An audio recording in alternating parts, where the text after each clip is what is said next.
All right, now we're recording.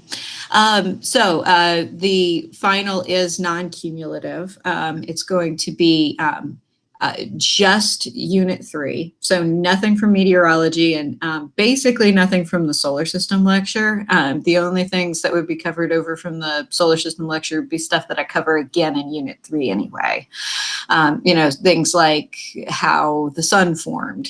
When I talk about the sun in more detail in Unit 3, I may recap a little bit of that information, but you don't have to go back and review anything from the previous 2 units. And as far as the format of the exam goes, it's exactly the same as any other exam you've taken. So the exam will actually be open for a 3-hour window, but that 3-hour window is sort of laid on top of whatever the university gave us as far as a final exam slot, and all the details are in your email. So I'm going to go ahead and do share screen now and start going through some of these review questions, including the one that I assigned as an extra credit assignment question. So you'll pretty much know right away whether or not you have everything right. You guys should be seeing my screen at this point. Please let me know if something's wrong and you're not seeing what I'm seeing. And I'm about to pull up here the second half of the review questions. So we covered the first 4 the last time we did this. So if you didn't do the Unit 3 mini test review, or you didn't go back and watch it, I would go back and watch that for questions 1, 2, 3, and 4, because that was all material from the first half of this unit.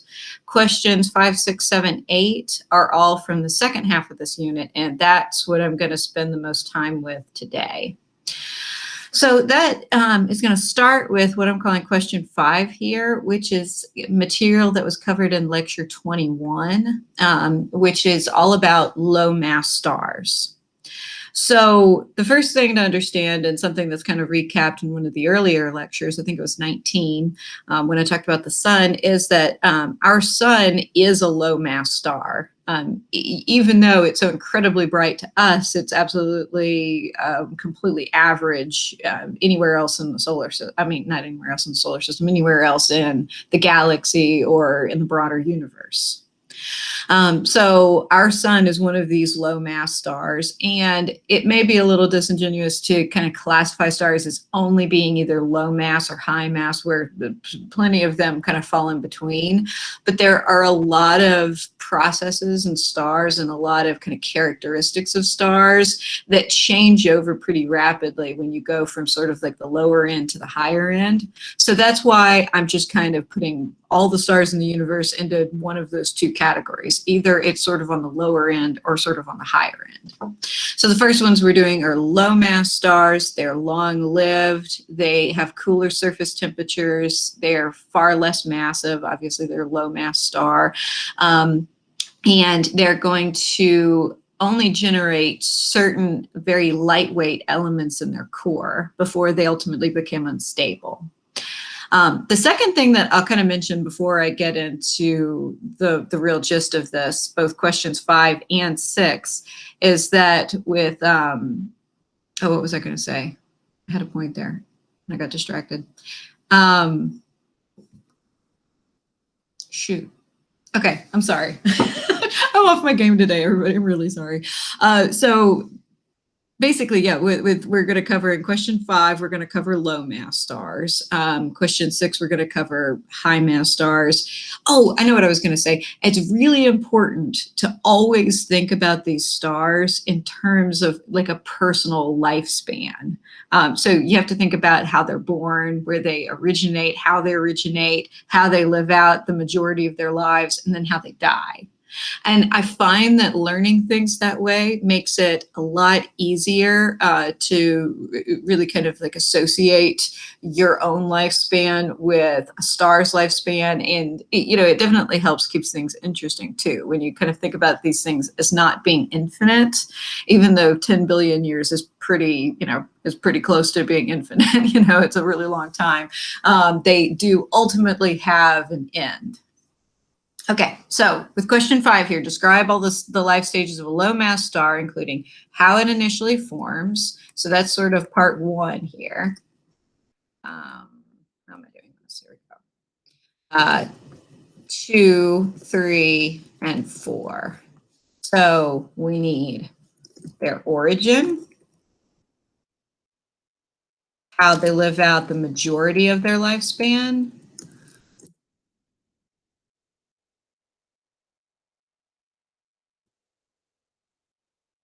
how they live out their later lifespan. And this isn't how I've kind of broken this down in the notes. I'm intentionally doing this in a way that's sort of, I can kind of copy over to question 6 so that we can compare and contrast low and high mass stars. Real quick, I'm going to check my email because I have an email from a student that is in the review right now. Let's see. Okay, right. So I just got an email from someone in the review right now. Just to recap, whether or not your exam is tomorrow or Tuesday depends on which section you're in. There are actually 2 sections in the review right now. So check the original email for the exact date of your final. I didn't mean to confuse anybody with that. I'm very sorry. So, okay, what I want to do here, going back here, is question 5, describe all the stages of a low mass star. I'm going to do the exact same stages for the high mass star, and we're going to compare and contrast low versus high mass. So I'm calling this, how do they form? What is their origin? 2, what is their normal lifespan? 3, what is their sort of retirement stage? And then 4, death of a low mass star. So then, why did it want to change this to 4 down here? There we go. There we go. Now I'm going to copy all this over. We're going to do the same life stages for high mass star later.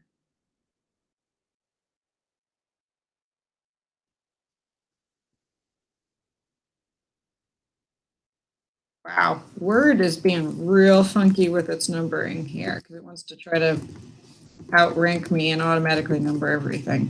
We'll deal with that in a second. Okay, so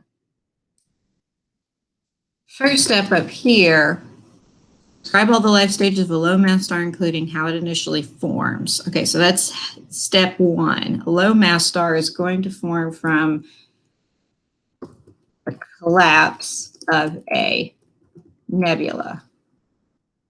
The only difference here between the formation of a low mass star and then the high mass star that we're going to get to in the next question is going to be just the amount of gas that collapses down to form the star. If you have 100 or 1,000 times the amount of hydrogen and helium collapsing down to a single point, you're going to generate something on the higher end of the star spectrum. If you're dealing with something that's going to be substantially less mass, and that's, again, mainly going to be hydrogen and helium, then you're going to have what we would consider a low mass star. And maybe it's worth kind of recapping a little bit from this previous question, just so we have a sense of perspective of these different stars. In an earlier review question and then earlier on in the lectures, we go through and classify stars by their spectral type. So that's O, B, A, F, G, K, M. And that's just as important on the final as it was in the earlier exam. So this is stars going from high surface temperature of 50,000 Kelvin all the way down to the lowest surface temperatures of around 3,000 Kelvin.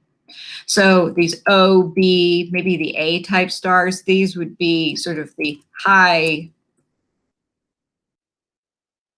what am I doing? Caps lock's on. Okay.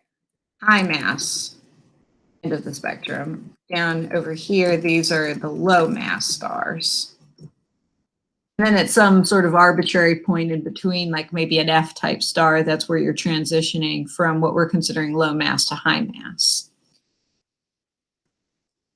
These are going to be, tend to be blue, then blue-white, white to yellow, orange, and ultimately red for your M-type stars.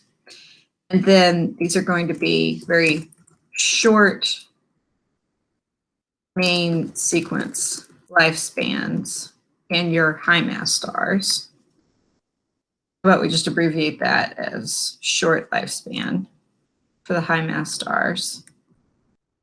And then for your low mass star end of the spectrum, these are going to be long lifespans. So, okay, kind of keep all this in mind. This is our template going forward for all these different star types. And remember, if you need the mnemonic device, it's "Oh, be a fine girl, kiss me. Only bungling astronomers forget generally known mnemonics." You know, however you want to do that. Okay, so down here, describe all the life stages of a low mass star, including how it initially forms, collapse of a nebula, less gas, less mass. So you know that you're dealing with either a smaller sort of pocket within the nebula that's collapsing down to form that star, if you're dealing with a low mass star or just less mass altogether. And very typically in a nebula, you don't just form one star the way that I kind of constructed that narrative earlier on in the semester, but with a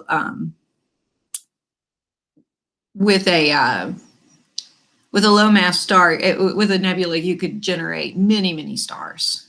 You know, it all just depends on where collapse is going to begin. That's going to be where you end up having more mass, and then gravity is going to continue to attract all of that gas inwards and continues to do so until fusion starts.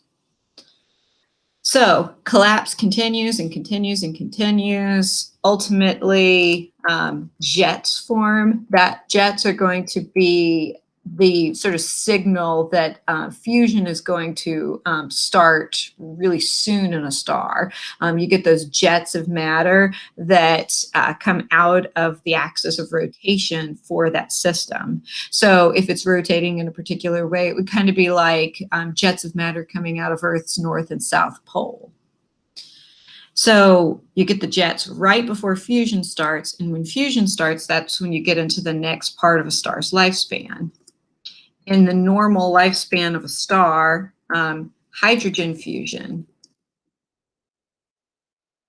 is going to be the thing that's going to happen for a really long period of time, for around about 10 billion years. Now, I'm using 10 billion years because this is the projected lifespan of our sun, which is our best example of a low mass star because we happen to be right on top of it. But when we were dealing with the really tiny like M-type stars, tiny little red stars, those are thought to be capable of sustaining hydrogen fusion for potentially trillions of years. So there's a big variation here, and this is just an average. Whatever the case, this is going to be a substantially longer lifespan than the high mass star equivalents. Then the type of fusion that's going to take place, the way that hydrogen is fusing and turning into helium, is by doing a type of fusion called the proton-proton chain. Now, there are lots of gory little details of the proton-proton chain, and if this was maybe like a chemistry class or physics class, then we would spend a lot of time talking about exactly how many neutrinos formed and exactly at what point of the production you start to produce gamma rays. But in this level class, all that you need to know about the proton-proton chain is that it works very slowly, and that ultimately you're taking 4 hydrogen atoms, which are basically just 4 protons, and you're turning it into 1 helium nucleus. And then that's ultimately the same thing that's going to be happening with the way that high mass stars do it.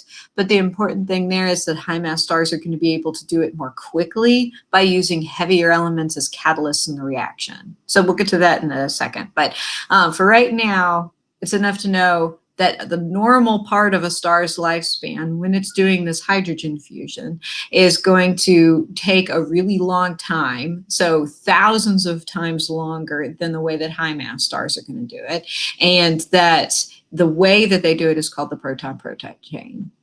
And so that's going to be the the way that a star is going to just sort of achieve equilibrium and be stable, potentially even stable enough to have a planet around that star where life can evolve. The last thing I'll mention about this normal part of the star's lifespan is when the star would be a main sequence star. And that's going to be the same case with the high mass stars. Whenever the star is doing hydrogen fusion, that's when it is considered a main sequence star. Now, once it runs out of core hydrogen and it starts to go into this sort of panic reaction where it's finding fuel somewhere else in the star or finding something else to fuse and then changing and it kind of falls out of some sense of equilibrium, that's what I'm calling the sort of retirement stage. I don't like the term retirement stage. Basically, the late lifespan stage. Post main sequence after core hydrogen is used up. A star like our sun is going to go through potentially multiple red giant phases. Where hydrogen fusion takes place outside of the core and helium fusion and potentially, well, yeah, let's just leave it at helium fusion. That's going to get confusing. And helium fusion takes place. So if we're relating different parts of a star's lifespan to our lifespan, you have to kind of think about this post-main sequence lifespan as sort of life support for a star. At this point, a star is going to be attempting to create the equilibrium that it had when it was doing hydrogen fusion, but it's not going to do that very successfully because that hydrogen fusion is just a lot easier than the helium fusion that's going to require higher temperatures. And to do that, you need to collapse the star further. Or you're doing this hydrogen fusion outside of the core, which also means that you need to increase temperatures. So the way that this happens is that the core has to shrink, but the rest of the star has to expand. And in this post-main sequence lifespan, when you get into these multiple red giant phases, in order for the outside of the star to be red, the entire thing actually has to expand so that you basically have the same amount of heat covering a larger surface area. And so you end up with this relationship that doesn't work out on the spectral types anymore, because right now our sun is a G2 type star. It would fall right there. But when it gets into the giant phase at the end of its life, it's actually going to be red. So the spectral types only really make sense with main sequence stars. This is all just for main sequence stars in the normal part of their lifespan. So this is star life support, and the star is attempting to kind of keep its heart beating. Fusion is the heartbeat of a star. And when it can't do that anymore, when it's built up all of this stuff in the core of the star that it doesn't know what to do with, like the helium fusion that produces carbon and oxygen, then ultimately the star is going to become unstable and both implode and explode at the same time. That's the way I like to think about it. And that gets us into this last stage down here. Star's death. When the star can no longer support core fusion, the star will both explode, creating a planetary nebula, and implode, creating a white. So the core shrinks in on itself And what you have left over is basically a whole lot of high pressure carbon, sort of like a diamond in space, a planet-sized diamond in space. Potentially maybe some oxygen, maybe a little bit of helium too. And that's all going to collapse inwards to the point where you reach electron degeneracy pressure, which basically just means you take atoms and crunch them together as close as you can actually place atoms, and you create the white dwarf. And then that cools off slowly over time. That's a stellar remnant. The other thing that you've created here is by blowing off all of the exterior gas off of the rest of the star that's not the core, that explodes outwards, creating a planetary nebula. And then that's potentially an environment where you can create new stars. Or if you can't create stars, then you can create things like brown dwarfs, which are star-like objects that just don't have enough mass to start fusion in the first place. So they keep collapsing in on themselves until that same sort of electron degeneracy pressure is reached and they can't collapse any further. So that is my 4 stages. Now, why did I try to format this? Just leave it alone. That's my 4 stages of low mass stars. And then we're going to do these same 4 stages for high mass stars. But I realize I've been talking a lot and I haven't looked back to see if anybody has any questions or anything over here. So let me go back over here. Okay, midlife crisis must have been something with stars. I take it. I wasn't checking back on these. So far with just question 5 about low mass stars, does anybody have any questions? Cool. All right, I'm going to keep going. I'm going to go on to question 6. Describe all these same life stages of a high mass star, including how that star initially forms, how long it can remain active, how it ultimately becomes unstable and is destroyed, what remains behind. It's way more interesting with high mass stars because they're stellar remnants, so sort of their bones when they die, they're a lot more interesting. You get into really, really weird physics problems when you're dealing with the remnants of high mass stars. Even the normal part and the retirement stage of a star that is considered a high mass star is way more interesting when you're dealing with high mass stars. So first, let me make one last ditch effort to, there we go. See if I can fix the formatting on this where it wanted to repeat the number 3. And then I was going to replace this and keep it consistent. So let's say what did I call this? The late lifespan. Before I get started here, let me scroll up a little bit and remind you of our basic spectral types again, O, B, A, F, G, K, M, with the O end of the spectrum being the higher mass end of the spectrum. So O, B, maybe A type stars. These are going to be your high mass stars, higher surface temperatures, much higher core temperatures where all the actual action's taking place. They typically are blue to blue-white to white, and they have a shorter lifespan than their low mass star equivalents. Now, it's everything else on here is fairly intuitive, with the star's color being the inverse of its frequency. Everything on here makes a lot of sense, except when you think about having a high mass star actually being a shorter lived star, and then a low mass star actually being longer lived, because there's this relationship between sort of how much fuel it has and your perception of having a bigger fuel tank, meaning you can have a star that's going to go longer on that fuel tank. Now, the issue here is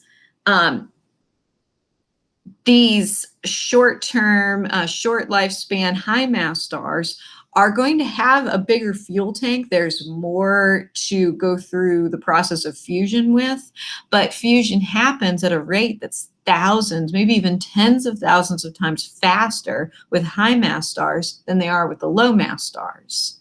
And it's because of the specific type of hydrogen fusion that takes place. And that, in a nutshell, is why high mass stars are more short-lived. So I like to think about it in terms of fuel efficiency when you're comparing this to a car. So think about your long lifespan. So I'll do one more line down here. Think about your long lifespan low mass star as sort of being something like a Honda Civic, you know, a very small car with a very small fuel tank, but it's fuel efficient, so it can go longer on that fuel. And then your high mass stars are your very fuel inefficient, really big vehicles, like a big 18-wheeler or a you know, a Ford F-350 truck, you know, something like that. So think about these high mass stars as being your fuel inefficient vehicles, your Hummer versus Honda Civic. By all means, if you know anything about cars and you want to replace the names of the cars in there to something that makes more sense to you, be my guest. But my experience with cars, I'm more of a Civic driver. So number 6, describe all the life stages of a high mass star. This was the question that was for bonus. And as long as you have sort of the basic gist here, you know, you'll probably end up getting the bonus points for this. So I wouldn't worry too much. So we first want to talk about its origin, and I want to stress how that origin is different than the low mass stars. The thing that's the same is that you have the collapse of a nebula. But the thing that's different here is that you have the collapse of a larger nebula. More gas means more mass. So if you have some sort of remnant nebula from the death of a very, very high mass star, you might form 100 less massive stars. You could form 1,000 stars like our sun with maybe the one highest mass star in our galaxy. So the collapse of a larger nebula equals a higher mass star. But you still have the jet phases, and those jets are going to precede the start of hydrogen fusion. Now, the normal part of the star's lifespan is going to be basically the same. You're still going to go through hydrogen fusion. So, main sequence, hydrogen fusion. But the thing that's going to be different is how that hydrogen fusion takes place. That hydrogen fusion in a low mass star equated to a 10 billion year lifespan, whereas the hydrogen fusion in a high mass star is going to equate to a much smaller overall lifespan because it's doing a different type of hydrogen fusion. So main sequence equals hydrogen fusion, adding up to roughly a 5 million year lifespan. So that's 2,000 times shorter than the low mass star equivalent. So a star like our sun is 2,000 times longer lived than something that we're considering to be a high mass star. And the way this works is using a process called the CNO cycle. So that means carbon, nitrogen, oxygen. Carbon converts into nitrogen, converts into oxygen. It changes isotopes a few times, a couple of different isotopes of carbon and nitrogen and oxygen. But what's basically happening here is that you're taking what starts out as the carbon and adding protons to it, adding effectively the nucleus of the hydrogen atom to that carbon to increase its mass to the point where you get nitrogen, and then increase its mass to the point where you get oxygen. And then you spit out a helium nucleus. So as far as sort of the deliverables from this process, the result is the same. You're putting 4 hydrogen atoms in, and you're taking 1 helium nucleus out. So that CNO cycle, the main gist here is that it's much, much faster. It's very fuel inefficient, which means that a high mass star is going to be very low lived. Now, for the basic sort of timeline of the universe, going back to the Big Bang and then going forward, the fact that high mass stars have a really low, very short-lived main sequence lifespan means that they were going to form really early on and burn out really, really quickly and generate the heavy elements that were necessary to create planetary systems like the one that we live in. So if high mass stars had been more long-lived and had longer lifespans, then we wouldn't be having this conversation on Earth for perhaps maybe another 10 billion years in the progression of our universe. So all of this so far is super pedestrian. Everything that we've talked about so far is fairly similar. You know, there are some differences, but it's all fairly similar to the low mass star. It's later on in the star's lifespan, when you get into that like post main sequence lifespan and the death of that high mass star, that things get really, really interesting. Later in the star's lifespan, sort of post hydrogen fusion, so that means post main sequence lifespan, many heavy elements all the way to the point of iron are capable of forming through advanced fusion.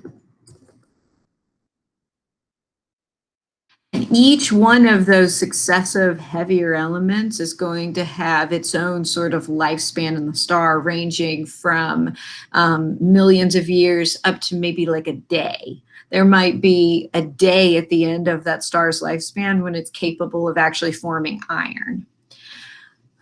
So all of the rest of the periodic table, all the way from carbon and oxygen, which were basically the heaviest elements that you could form in a low mass star, all the way up to iron, are all formed in the very later lifespan, later stages of a high mass star, and nowhere else known in the universe. So the material that makes up the universe, that makes up absolutely everything, is made in these high mass stars, and only these high mass stars. So they're incredibly important, and it's just one of these really incredible things that 95% of the people that are walking around on Earth have no idea where the iron comes from, the calcium comes from, everything that is super abundant in our bodies and on Earth comes from, and it comes from these high mass stars. And then on top of all of that, these high mass stars are incredibly rare now, but they were extremely abundant in the early stages of the formation of the universe. So that's already like really mind-boggling, really crazy stuff. And then we haven't even gotten into how these high mass stars die and what happens after the star's death. It gets really, really wild. So in the late post-main sequence lifespan of a high mass star, you're forming all of these heavier elements, and you're even doing it in some cases all together with these nested shells of all of these different productions of different elements taking place in these layers right around the core, with the very, very heaviest element of the day forming in the central core, in the inner core, and then progressively more lightweight elements forming outside of that core. So whatever the very last type of element that's capable of being formed by that star is, if you don't have high enough temperatures to do something with that material, then that's the thing that's going to kind of build up and kill the star.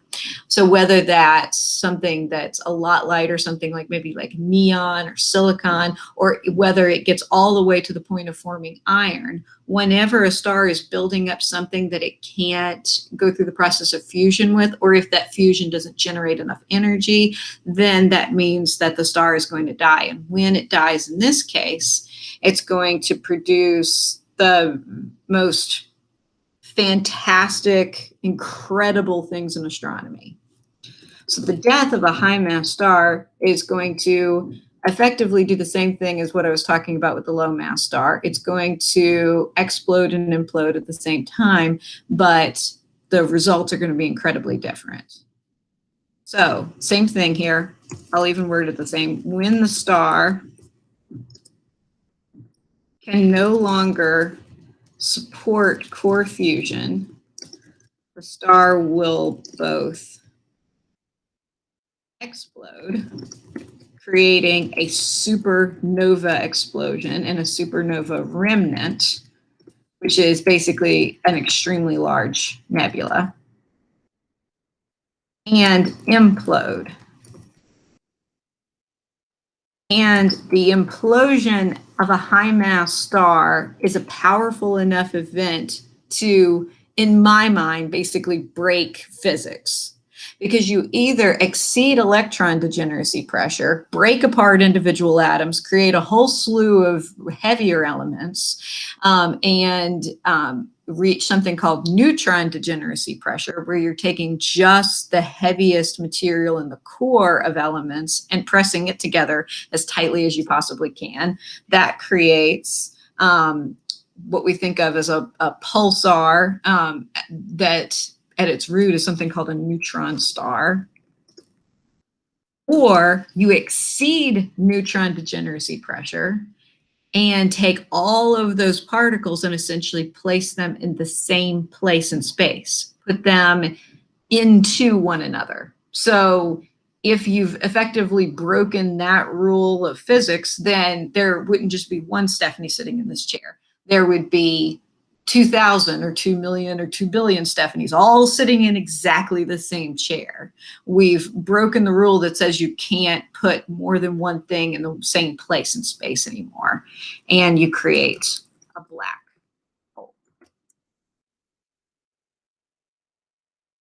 So, do you need to have gone into it in the level of detail that I provided in order to get the bonus points for question 6? No. As long as you had something resembling this structure, I mentioned that low mass, high mass stars are going to have a shorter lifespan. They're going to be more massive. They produce heavy elements, and their death throes create supernova remnants and potentially either neutron stars or black holes. That's effectively all that you needed. So, before I get into the next question here, does anybody have any questions on that one? Is everybody still feeling pretty good? Do I still have everybody? Did you give up on me? Am I rambling too much today? Awesome. Thanks for the feedback. I appreciate that. It's getting really dark in here because it's raining outside. I might see about flipping on another light.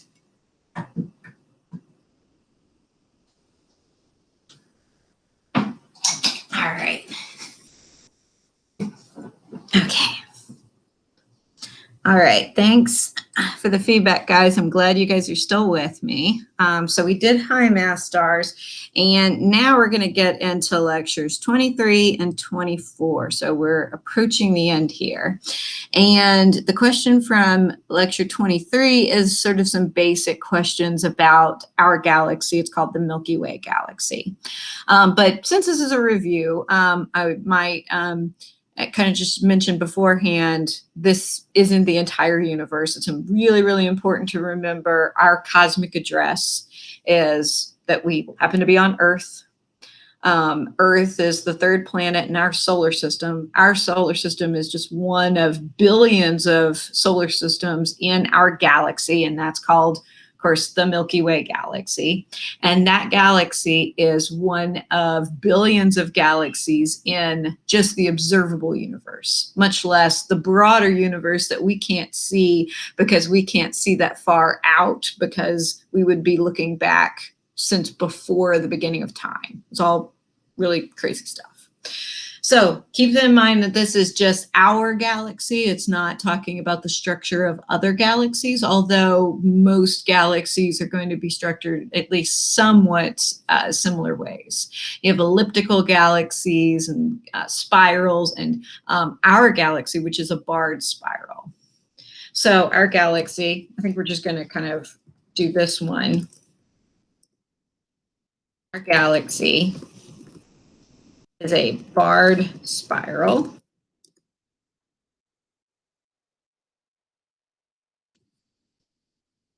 Roughly disc-shaped, with the basic dimensions of being roughly 100 light years wide by 1,000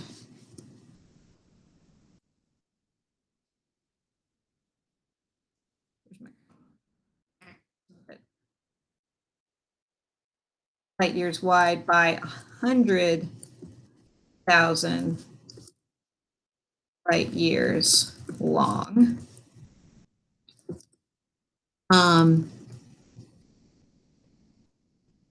We are located approximately 3/4 of the way between the center and the edge of the disk.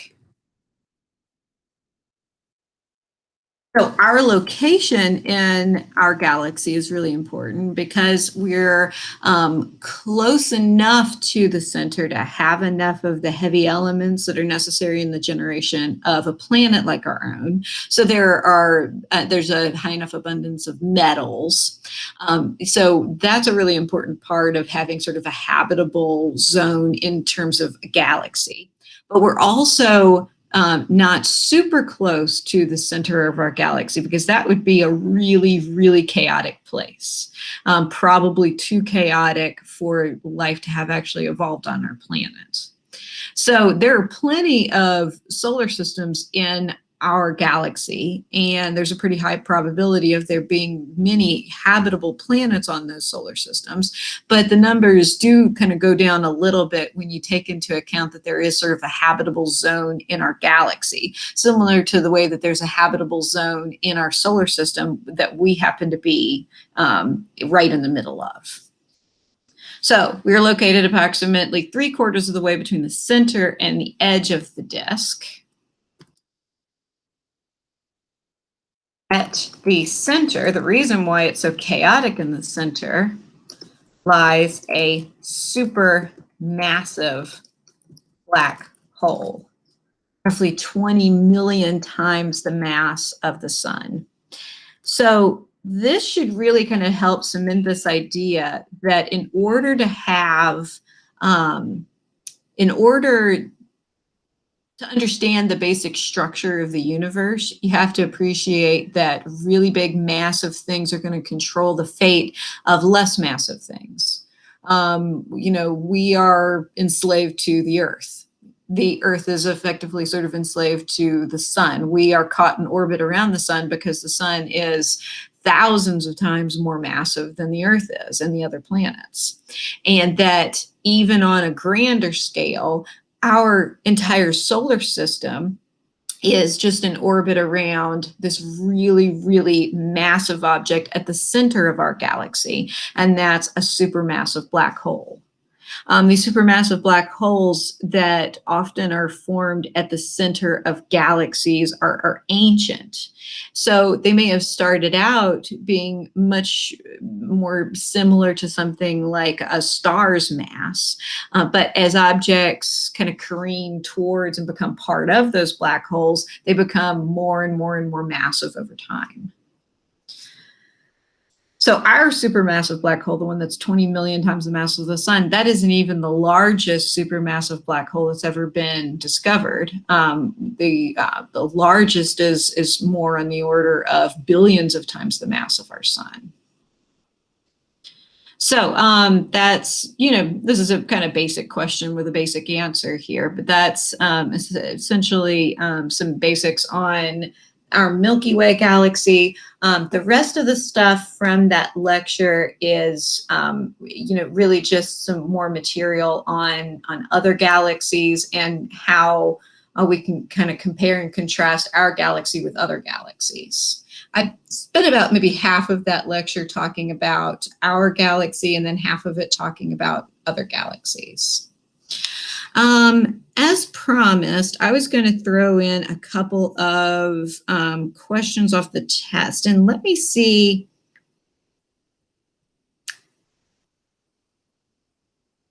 if I can come up with any questions specifically about the galaxy lecture.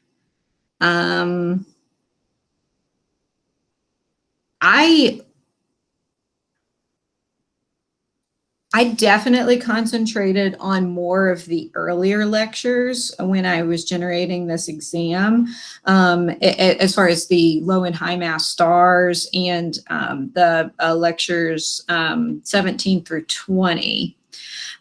So there aren't a ton of questions from the last two lectures. They're still definitely worthwhile, but this is the only one that's coming to mind. I did kind of change things up a little bit. There's may potentially be some other questions here, but here's a question straight off of my original list of questions for the exam. I'm pretty sure this one made it on there. So what type of galaxy is our Milky Way galaxy? And your options are barred, spiral, irregular, elliptical, none of the above. The answer was barred spiral. I didn't even throw in a normal spiral galaxy to confuse you or anything. Barred spirals basically look like they have sort of a bar or a strip in the middle of gas, and then the gas emanates outwards from that bar in a spiral fashion. And so it's within those spiral bands that you wind up forming stars, because they're effectively like, long nebulous sort of regions where you have enough gas to actually collapse down. And then the region between those bands of gas, you're typically not forming stars or forming fewer stars because you have less gas and less nebulous matter to actually create things from. Let me do another quick flip through the exam here and maybe pose one to you guys. So I'll come back over here. Oh, see, I do this thing. When I go over to the other page, I don't hear or see people post things in the chat box over here. So I have someone said at 1:44, it said in the book, interstellar star collapse. What was that in reference to? Help me out.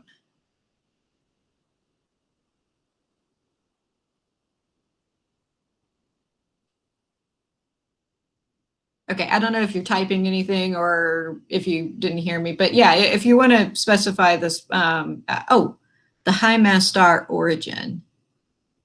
So,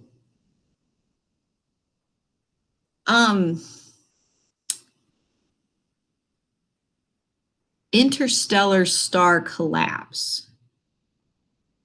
Let's talk about this later. I think, what we're basically kind of saying is the same. I'm definitely not arguing against anything that the textbook said, but when you're talking about really high mass stars, effectively, and the basic gist is that you just need more mass. You need more hydrogen, more helium, more of all of those gases that collapse together to form a star in the first place.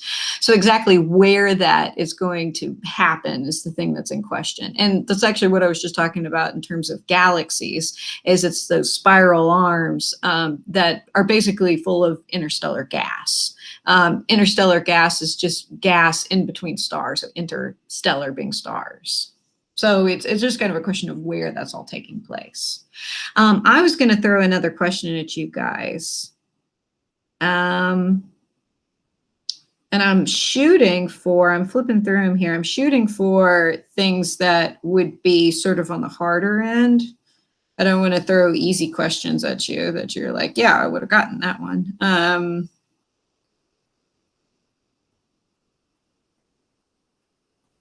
Okay. Here's one. All right. What is the most astounding fact? So, which one of the following that I'm about to say was Neil deGrasse Tyson's most astounding fact? Was it A, most galactic centers contain supermassive black holes? B, as we look back in time, we look out into the universe all the way back to the beginning of time. So as we see further and further away, we're actually looking back in time. C, the heavy elements that make up our bodies and our planet were created in high mass stars. Or D, Pluto is no longer considered a planet. So that was A, supermassive black holes, B, the distance-time paradox, C, the origin of heavy elements, or D, Pluto. All right, so I've got 3 for C, 4, oh wait, 1 for B. The correct answer was C. The heavy elements that make up most of our bodies and planet were created in high mass stars. So in that lecture, in lecture 22, when I talked about high mass stars, I talked about the idea of that creation of heavy elements. We are star stuff. That was Carl Sagan's quote. And I kind of cut to that bit with Neil deGrasse Tyson. So, okay, while I'm on this, so I don't forget to kind of throw some more at you.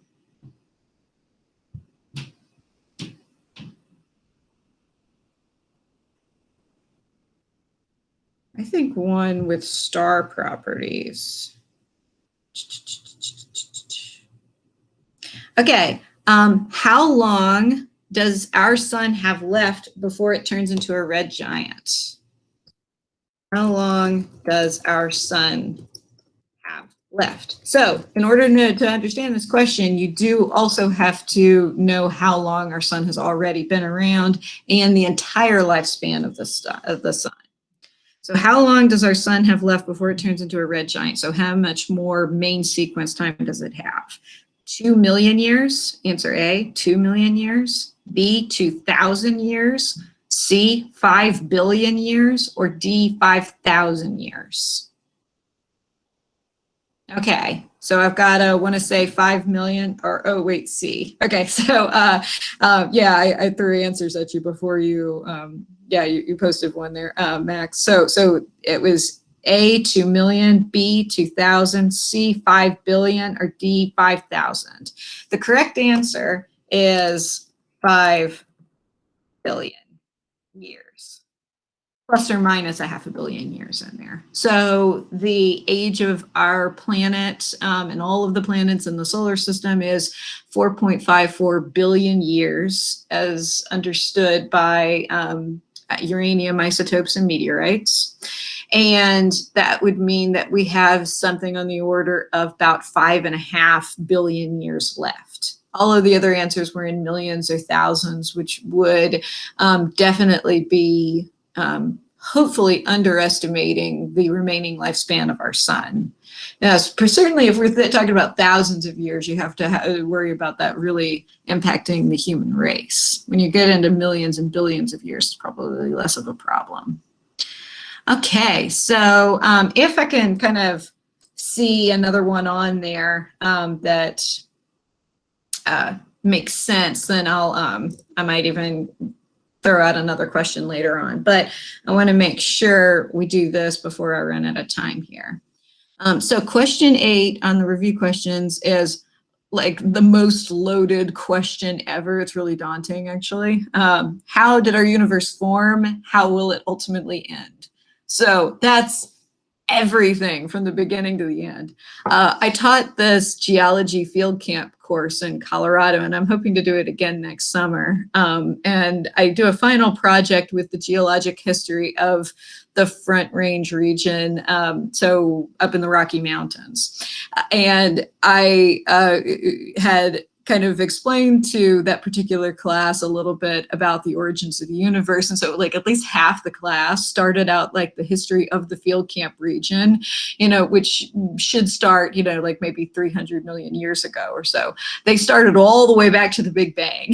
You know, they wanted to make sure that they covered everything. You know, I was like, okay, probably unnecessary, but kudos for you know, really kind of going back to the very beginning. So how did our universe form? How will it ultimately end? 13.87 billion years ago, there was not a bang because sound doesn't travel in space. The Big Bang Theory is the theory that describes the origin of the universe. And it's a terrible, terrible title because sound doesn't travel in space. There was no bang. Instead, you're talking about rapid expansion from some point that's really similar to the center of a black hole. It's called a singularity. So everything in space, all of the energy, all of the matter, everything that is currently in the universe was collapsed down into some ridiculously small point in space. And at the beginning of the universe, started to expand outwards. And it actually took a really long time before things cooled down enough to the point of forming stars. So it's entirely possible that the very, very, very origin of the universe was actually dark before you had enough expansion take place so that stars could form.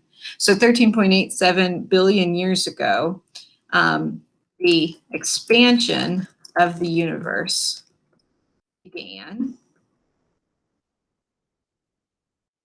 Eventually,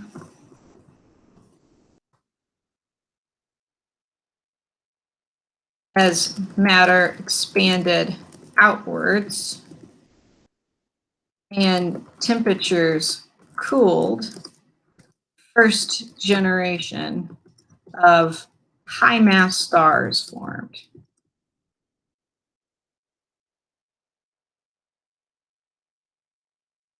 These stars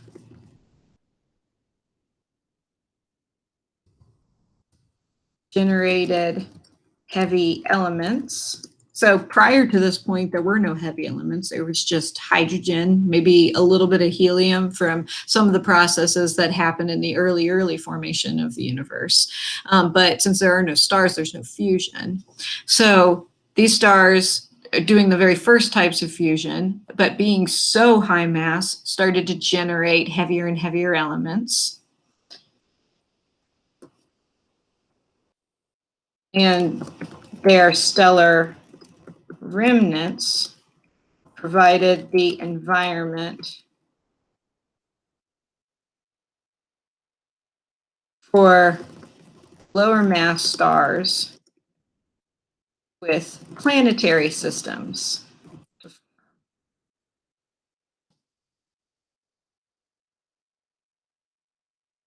So then, some 4.54 billion years ago,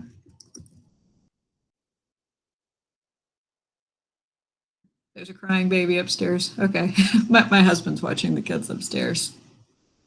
I hope that's okay. All right, so 4.54 billion years ago, our solar system,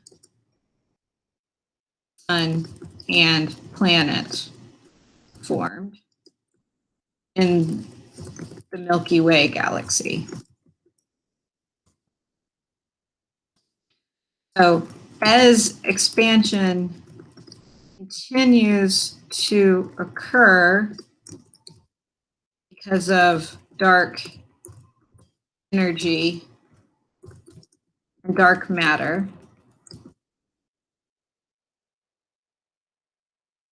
As expansion continues to occur and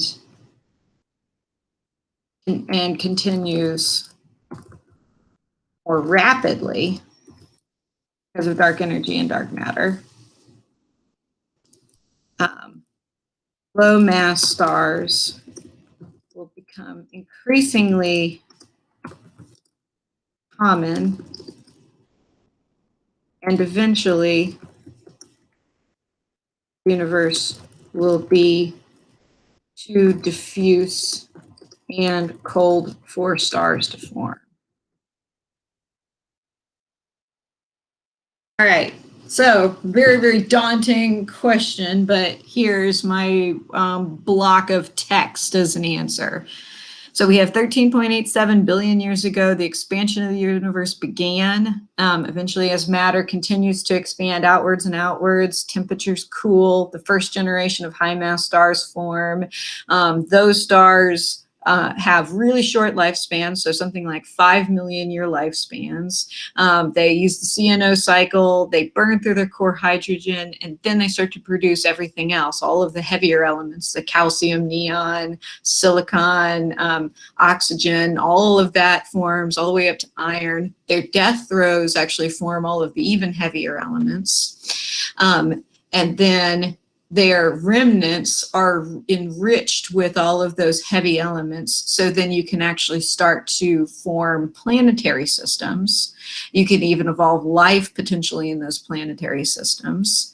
So then some 4.5 billion years ago, our planetary system forms in that environment. So it's really important to kind of think about our solar system as having formed in an environment that was made possible by that first generation of stars.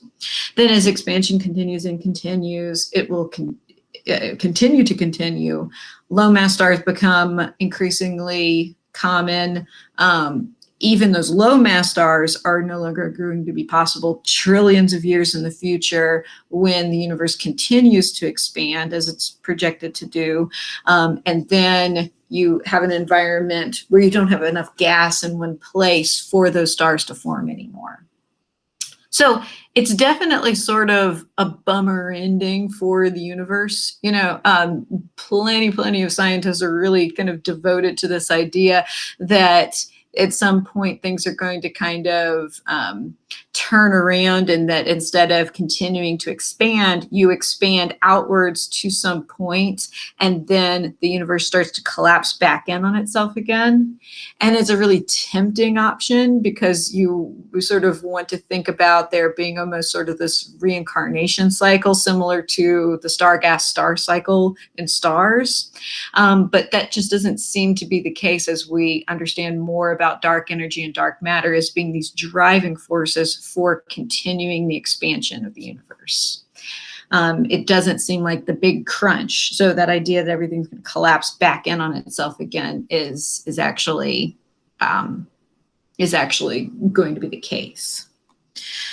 So that is the end of question 8 there. Do you guys have anything else to add on that? Anything that you wanted to talk about on that? Thanks for the head shake. I appreciate it. Let me see, since that's a really daunting one, I will see if I have one more question to throw at you guys. Any questions specifically about that last lecture?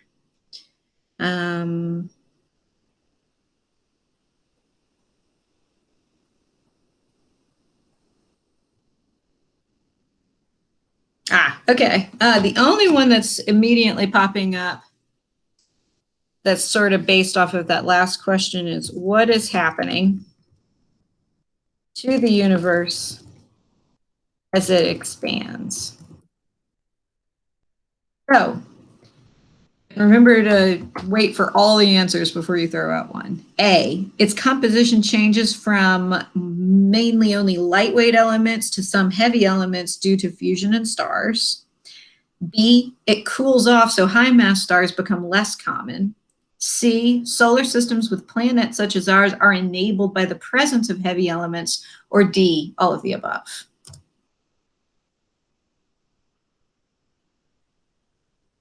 So you have more heavy elements, cooler temperatures as expansion continues, less high mass stars, solar systems enabled by the presence of heavy elements. And then D is everything. So correct. All of the above. I have to eventually, occasionally throw in an all of the above question where all of the above is not the question, but I hate tests. I hate giving tests, right? You know, I hate the necessity of tests. So I always like to try to create a test when possible where I can actually kind of have a teaching moment in a question. And that's what I was trying to do in that question and some of these all of the above. You know, I like to kind of think about like, okay, I want to be able to sort of tell this story where all of these different things are happening. All right, the last thing that I'm going to mention to you guys is if you didn't make it through all the lectures, if you didn't get to the end of lecture 24, please, please, please Google pale blue dot. Gotta look up the pale blue dot. You've got to either read the original Pale Blue Dot speech by Carl Sagan, or you can listen to it. It's the way that Neil deGrasse Tyson ended his original version of Cosmos in 2014. It's the essential cosmic perspective. It's everything. And it's how I end my last lecture. So if absolutely nothing else, please do that. I think that's going to finish up us for the review today.